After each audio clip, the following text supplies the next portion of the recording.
ಕೆಲವರು ಸ್ವಾಮೀಜಿಯವರು ಬಂದು ಮಾನ್ಯ ಮುಖ್ಯಮಂತ್ರಿಗಳ ಹತ್ರ ನಿಯೋಜನೆ ತಂದಿದ್ರು. ನಮ್ಮ ಸವದತ್ತಿ ಯರಗಟ್ಟಿ ಕೂಡ ಬೈಲಹೊಂಗಲಕ್ಕೆ ಸೇರಿಸ್ಬೇಕಂತೇಳಿ ಅವರು ಒತ್ತಾಯ ಮಾಡಿದ್ರಂತ ನಾನು ಕೇಳ್ಪಟ್ಟೆ. ಆದರೆ ನಮ್ಮ ಪ್ರಕಾರ ಸವದತ್ತಿ ಒಂದು ಐತಿಹಾಸಿಕ ದೇವಸ್ಥಾನವುಳ್ಳಂಥ ಕ್ಷೇತ್ರ. ಪ್ರತಿ ವರ್ಷ ಸುಮಾರು 1,50,00,000ಕ್ಕಿಂತ ಹೆಚ್ಚು ಜನ ಬಂದು ಭಕ್ತರು ದರ್ಶನ ಪಡೆದು ಪ್ರತಿದಿನ ಲಕ್ಷಾಂತರ ಜನ ಇನ್ಫ್ಲೋ ಔಟ್ಫ್ಲೋ ಇರತಕ್ಕಂಥ ಕ್ಷೇತ್ರ.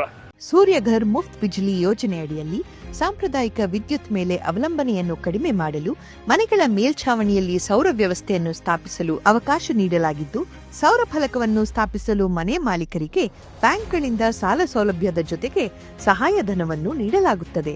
ಸೌರ ಫಲಕಗಳನ್ನು ಸ್ಥಾಪಿಸಲು 30,000ದಿಂದ 78,000ವರೆಗೆ ಸಹಾಯಧನ ನೀಡಲಾಗುತ್ತದೆ. ಹಿಂದೆ ಸೂರ್ಯಘರ್ ಮುಫ್ತ್ ಬಿಜ್ಲಿ ಯೋಜನೆಯಡಿ ನೋಂದಾಯಿಸಿಕೊಳ್ಳಿ.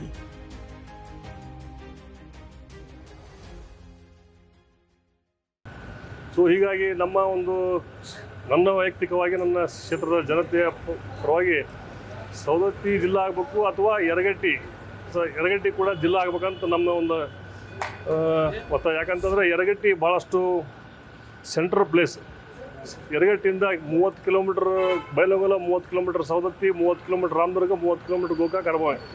ಈ ರೀತಿ ಒಂದು 4-5 ತಾಲೂಕು ಸೆಂಟ್ರಲ್ ಪ್ಲೇಸ್ ಆಗೋದ್ರಿಂದ ಯರಗಟ್ಟಿ ಜಿಲ್ಲಾ ಆದರೆ ಭಾಳಷ್ಟು ಒಂದು ದೊಡ್ಡ ಒಳ್ಳೇದಾಗ್ತೈತೆ ಅಂತ ನಮ್ಮ ಭಾವನೆ.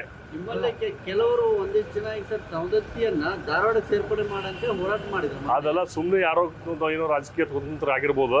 ಆದ್ರೆ ನಮ್ಮ ಪ್ರಕಾರ ಬೆಳಗಾವಿ ಜಿಲ್ಲೆ ಭಾಳಷ್ಟು ನಾವು ಸ್ಯಾಟಿಸ್ಫೈಡ್ ಇದ್ದೀವಿ. ಬೆಳಗಾವಿ ಜಿಲ್ಲೆಯಲ್ಲಿ ಉಳಿತೀವಿ. ವಿಭಜನೆ ಆಗೋದಾದರೆ ನಮ್ಮ ಯರಗಟ್ಟಿ ತಾಲೂಕನ್ನು ಜಿಲ್ಲೆ ಆಗ್ಬೇಕಂತ ಹೇಳಿ ನಮ್ಮದೊಂದು ಮಾನ್ಯ ಮುಖ್ಯಮಂತ್ರಿಗಳಿಗೆ ನಾವು ವಿನಂತಿಯನ್ನು ಮಾಡ್ತೇವೆ. ಏನೇನೆಲ್ಲ ರೆಡಿ ಮಾಡ್ಕೊಂಡು ಈಗ ನಾವು ಸವದತ್ತಿ ತಾಲೂಕಿನವರು, ಯರಗಟ್ಟಿ ತಾಲೂಕಿನವರು ಸೇರಿ ಮಾನ್ಯ ಮುಖ್ಯಮಂತ್ರಿಗಳಿಗೆ ಭೇಟಿಯಾಗಿ ನಾವು ಮನವಿಯನ್ನು ಕೊಡ್ತೀವಿ.